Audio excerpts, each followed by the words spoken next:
So Joseph went in and told Pharaoh, "My father and my brothers, with their flocks and herds and all that they possess, have come from the land of Canaan. They are now in the land of Goshen."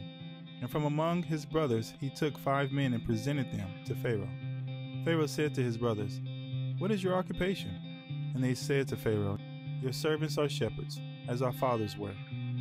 They said to Pharaoh, "We have come to sojourn in the land, for there is no pasture for your servants' flock, for the famine is severe in the land of Canaan. And now, please let your servants dwell in the land of Goshen." Then Pharaoh said to Joseph, "Your father and your brothers have come to you. The land of Egypt is before you.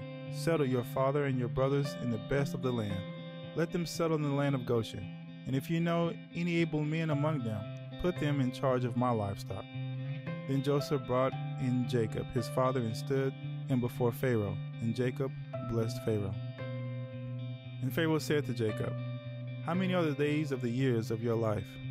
And Jacob said to Pharaoh, "The days of the years of my sojournings are 130 years. Few and evil have been the days of the years of my life, and they have not attained to the days of the years of the life of my fathers in the days of their sojourning." And Jacob blessed Pharaoh, and went out from the presence of Pharaoh. Then Joseph settled his father and his brothers, and gave them a possession in the land of Egypt, in the best of the land, in the land of Ramses, as Pharaoh had commanded. And Joseph provided his father, his brothers, and all his father's household with food, according to the number of their dependents. Now there was no food in all of the land, for the famine was severe. So the land of Egypt and the land of Canaan languished by reason of the famine. And Joseph gathered up all the money that was found in the land of Egypt and in the land of Canaan, in exchange for the grain that they bought. And Joseph brought the money into Pharaoh's house. And when the money was all spent in the land of Egypt and in the land of Canaan, all the Egyptians came to Joseph and said, "Give us food. Why should we die before your eyes? For our money is gone." And Joseph answered, "Give your livestock, and I will give you food in exchange for your livestock, if your money is gone." So they brought their livestock to Joseph, and Joseph gave them food in exchange for the horses, the flocks, the herds, and the donkeys. He supplied them with food in exchange for all their livestock that year. And when that year was ended, they came to him the following year and said to him, "We will not hide from my lord that our money is all spent. The herds of livestock are my lord's. There is nothing left in the sight of my lord but our bodies and our land. Why should we die before your eyes, both we and our land?